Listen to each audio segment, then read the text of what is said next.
Tonight, Damascus on the verge of collapse.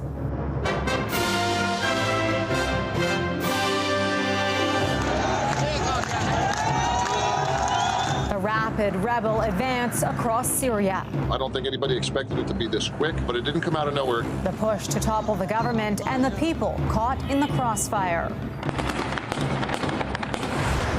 U.S. President-elect Trump center stage meeting with the French president. And Notre-Dame's mesmerizing comeback, rising from the ashes. Be around people who also love it. That was such a big part of today. The call to end prayer in public places. People are a bit fed up to see that. And the backlash from people in Quebec. Plus, they call him the Walker Runner. I've always been competitive. Overcoming adversity one step at a time.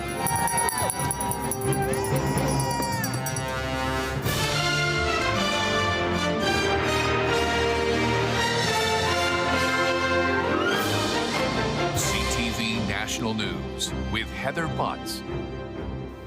Good evening. We begin with breaking news in Syria tonight. Rebel forces claim to have liberated the capital of Damascus and that President Bashar Al Assad has fled. Syria's prime minister says he is ready to work with the opposition. CTV's Jeremy Sharon on what led to this. In a rapidly moving offensive against President Bashar Al Assad and his government, insurgents reached suburbs of the capital today and have taken over the government-controlled city of Homs. We liberated Aleppo, then Homs, then we'll go to Damascus, says this rebel fighter. I don't think anybody expected it to be this quick, but it didn't come out of nowhere. It came out of 10 years of decay on Assad's part and strengthening of the opposition. Syrian rebels took control of much of the southern part of the country in just 24 hours and have gained more control than most opposition forces ever have in the country's long-running civil war. Thousands of Syrian army troops have reportedly fled to Iraq. Government officials have denied rumors President Al Assad has fled the country. And Russia, which has supported the Al Assad regime, says it is trying to fight off the rebels. Syria's special envoy to the UN said the situation is changing by the minute and expressed a need for urgent political talks. The need for an orderly political transition has never been more urgent. In Damascus today, amid tension and fear, many still just trying to live a normal life. We're used to war. We just hope all of this will vanish, said this Syrian man. The Canadian government is warning its citizens of the growing dangers in Damascus. The latest travel advice for Canadians: if you're there, leave now if it's safe to do so.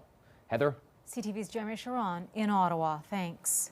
South Korea's President Yoon Suk-yeol survived an impeachment attempt as the ruling party boycotted the vote over the political upheaval he sparked for his short-lived martial law. Tens of thousands of protesters filled the streets in Seoul, some in support of Yeol, but most were demanding he step down. The embattled president apologized for declaring a law that incited violence and public anger, saying he enacted it out of desperation. The president's own party expects him to resign. At least 5 people are dead, with more feared missing after an explosion and fire destroyed several apartments in the Dutch city of The Hague. People living in the neighborhood heard a huge bang and screams before dawn. Firefighters said 4 people were rescued from the rubble, but could not say how many might still be buried. The cause of the blast is not yet clear, but Dutch police say a car drove away at a very high rate of speed from the scene. The iconic Notre-Dame Cathedral reopened in Paris today, 5.5 years after a devastating fire. Before the historic service, French President Emmanuel Macron rolled out the red carpet for world leaders, including U.S. President-elect Donald Trump, on his first overseas visit since the election. Welcome back again. Thank you We are very happy to have you here. Thank you very much. Very great honor. Trump was just one of several VIPs in attendance for the ceremony that followed. CTV's Colton Prale has more on who else was there and who wasn't. For over 800 years, its bells endured, but over the last 5, Notre-Dame's been silent. Tonight, in front of 1,500 royals, celebrities, and world leaders, including the U.S. president-elect sitting next to the French president and U.S. First Lady Jill Biden in attendance alone, a beacon of Catholicism reopened its doors.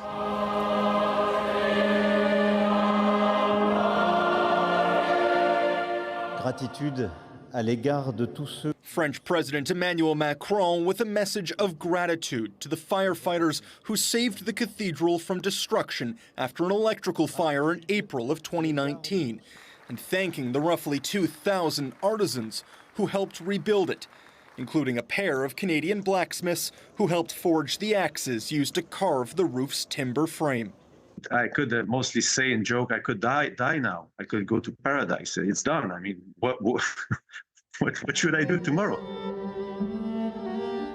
While music echoed through the cathedral's gilded halls throughout the reopening service, it was the reawakening of its 8,000-pipe grand organ that captured the audience inside.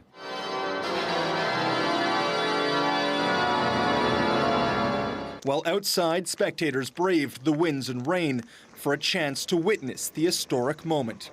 That was such a big part of today, too, to be around so many people who were also there to see it and were also excited for the reopening as well. Tomorrow, the cathedral's doors open to everyone with an inaugural mass, picking up an 800-year tradition that hopes to continue for another 800 more.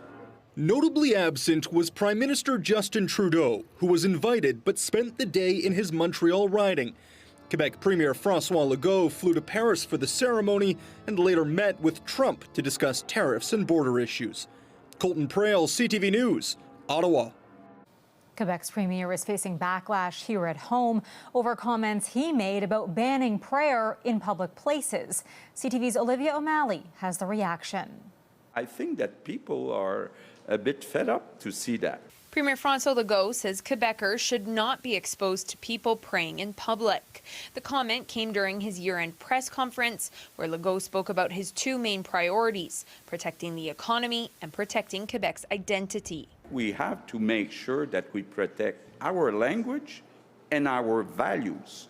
And in our values, I include secularism and equality between men and women. Legault says his government is studying all options, including using the notwithstanding clause to ban public prayers. You should pray in a place that is for praying, but in parks, public parks or public streets, we'll look at what we can do, but that's not what we want. Sometimes it makes me feel that he doesn't want us here. Canadian Council of Muslim Women Vice President Shaheen Ashraf says prayer is personal and adds she doesn't understand why it makes others uncomfortable.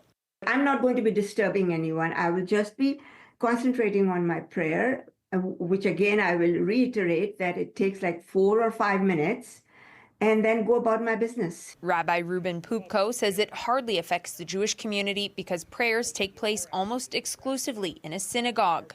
But he believes the move is in response to protests surrounding the conflict in the Middle East. Unfortunately, given that some groups have exploited the religious excuse for their rhetoric and for their gatherings, this is the inevitable result. It comes on the same day Education Minister Bernard Drinville says he will table a bill to strengthen secularism in schools. We have to look at ways to strengthen secularism into our school system to address these issues of religious behaviors. Drinville says more cases have been brought to his attention, including another this week at St. Maxime in Laval. The Education Ministry is currently investigating 17 Quebec schools where it's alleged that state secularism is not being respected.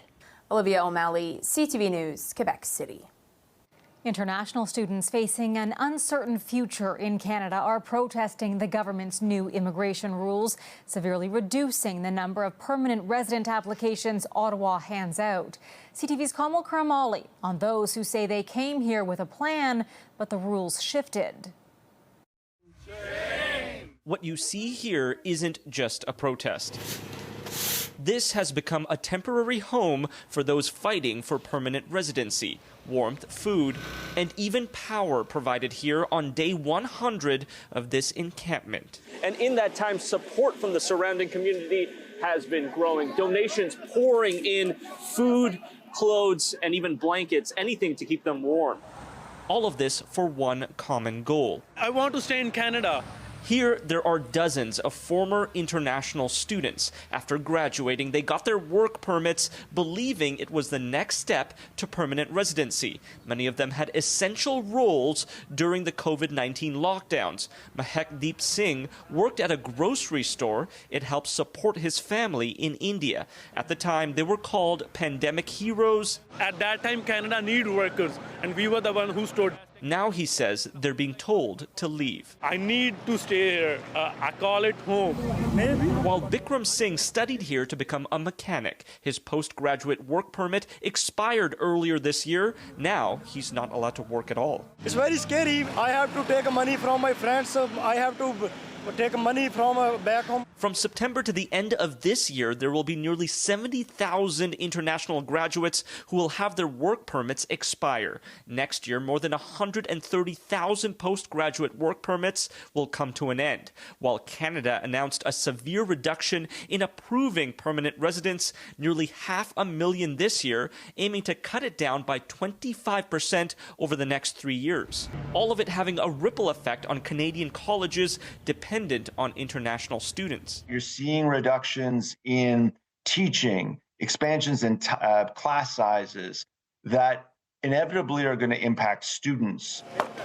While the federal government says it's responding to labor market needs, these former students say they were made a promise. We came here for a good life. One that is now going up in flames. Kamal Karamali, CTV News, Brampton, Ontario. The Canada Post strike is dragging on with just 18 days until Christmas and no signs of a breakthrough. Disruptions are piling up. And as CTV's Sarah Plowman reports, so are the calls for government intervention. The production line runs smoothly, just like the shave soap they sell. But some shipments are tangled up in the postal strike. I hope they come to an agreement soon because it really affects, especially this time of year where people are expecting things, they're ordering things online, they're less patient than ever. 4 weeks into the strike, and Canada Post and the Canadian Union of Postal Workers are still far apart. The union is going public. Canada Post took steps backwards, increasing the need for part-time workers and getting rid of more full-time workers. While Canada Post says it was surprised to hear the union's public comments and would have preferred to hear from CUPW through the confidential bargaining process. Well, there's some gamesmanship on both sides here. Caught in the middle are Canadians. Unfortunately, this year I won't get to mail out cards. And business owners. Like there's a drop in sales, of course, and I'm still getting customers concerned about ordering online because they don't know if I'm able to ship or not. She still has shipping options, but it's tricky, with some courier companies pausing shipments. Yes, there are fewer options, and in some cases, not even like a viable option. Like the option will be like $100 to ship something. Across the country, online orders are piling up or are stranded in the mail, and costs are mounting. We need government to get involved and settle the strike today. Some believe it might be necessary. And I think it's increasingly clear that they're going to have to step in because there is no common ground between the two positions. The federal government reasserted its position it won't intervene. The press secretary for the labor minister saying that negotiated agreements are always the best way forward, and he's urging the two parties to get back to the negotiating table. Heather. All right, Sarah, thank you. Coming up, a push for life-saving paperwork. The worst part for me is just being helpless, right? Like, I hired lawyers, paid a ton of money. Lebanese-Canadians fear for families stuck in a conflict zone. Plus, how much did these famed ruby slippers fetch at auction?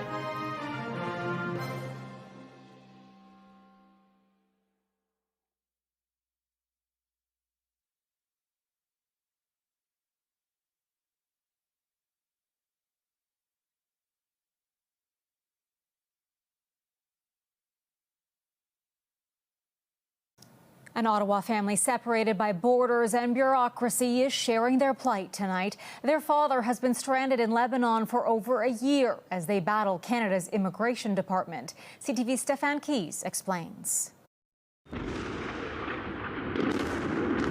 In the weeks leading up to now, Bassem Nasser, stranded in a northern village near Tripoli, Lebanon, told his family he could hear airstrikes in the distance.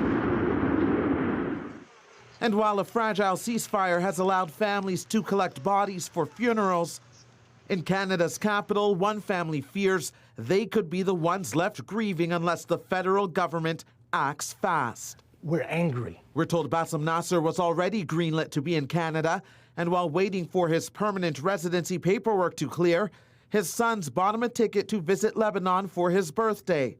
They say the ticket was purchased before airstrikes on Lebanon and after making multiple calls to Canada's immigration agency to ensure he would be allowed to return if he left.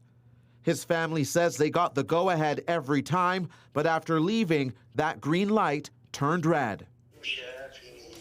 Now they check on him daily through video calls. What was supposed to be a 15-day trip has turned into more than a year of ups and downs. The worst part for me is just being helpless, right? Like, I hired lawyers, paid a ton of money. Starting from scratch, a visitor's visa is the recommended key to get him to the safe soils of Canada. They waited months for this letter dated October 7th, 2024. The highlight being this: we require your passport to finalize processing your application, which immigration experts say is a sign the application is going through. But then 2 weeks later, a rejection letter saying, I have determined your application does not meet the requirements. Sometimes you lose hope inside, you know. I try not to do that. I try to stay positive. So that's how hard it is. As a visual artist sketching images of loved ones, Jeanne d'Arc Nasser knows the power of patience, but she says waiting is testing that virtuous quality. The current complication keeping her husband from coming home to Ottawa is an at-fault car crash from 1995. Though there were injuries, their lawyer says it was settled in civil court and should be pardoned. There was a collision, but an unintentional collision. So there was no intent where Mr. Nasser was going fast. There was no intent where he was being negligent or careless. A much more recent crash means he is barely able to move, adding to the worry while his family waits to welcome him home to Ottawa. My dad is going to die if we don't get news, if we don't get this fixed as soon as possible. Stefan Keys, CTV News, Ottawa. Still ahead, turning back the clock. Working to revive a historic theater with deep roots.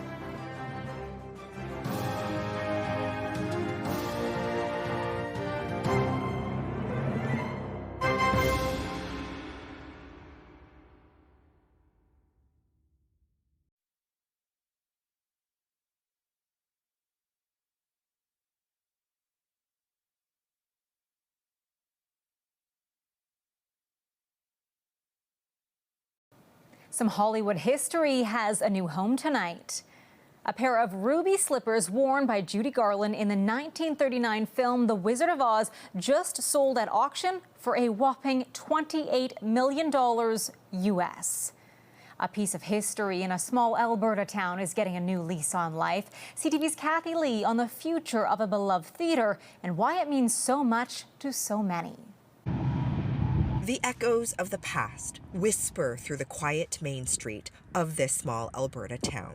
And few places in Coleman have more stories than the historic Roxy Theatre. You kissed your first boy in this theatre. 10 or 15 years into marriage, there was still not a lot of entertainment places to go, so husband and I would come to the movies for entertainment. Fond memories never forgotten, but the building itself faded, shuttered for 20 years. There was a surplus of these structures after the Second World War. 140 of them were converted into theaters. Today, there's only 4 left in Canada, making this Quonset-style theater with its domed shape a rarity. It's very important that the last remaining stay so that there is some legacy of these buildings left. The Roxy was built in 1948, and its legacy will live on.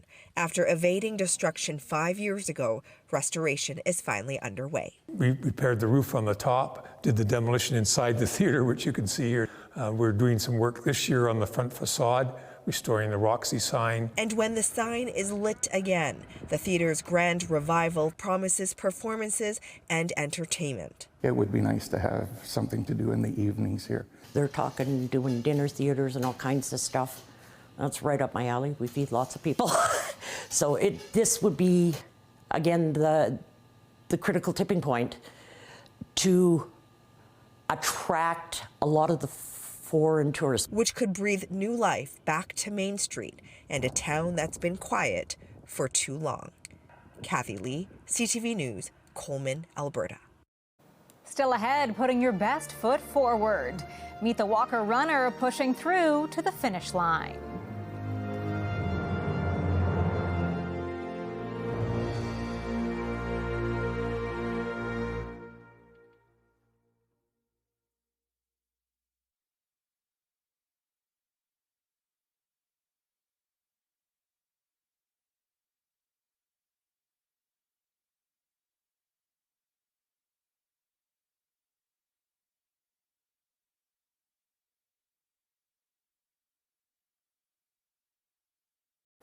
An Ontario man known as the Walker Runner is overcoming life's obstacles one step at a time, and he's helping others along the way. Here's CTV's Caitlin Wilson. 3, 2, 1, go! In a sea of red and white and all things festive and bright is Bob Hardy, but if you blink, you might miss him. I just love it, the atmosphere. I've always been competitive. Better known as the Walker Runner, he's logged more than 12,000 kilometers racing with his walker, which he started using more than a decade ago after losing his balance. I lost my balance because of a series of health problems, leukemia. I still have cancerous tumors on my kidneys, blood clots, and then finally last year I had colon cancer. At 74 years old, his list of accomplishments is long, including several marathons and a 100-kilometer ultra-marathon. He even has a black belt. And after a crash in April, he's back with a new and improved custom walker, taking part in the annual Santa Shuffle. When I'm down here, my center of gravity is low, so I don't tip.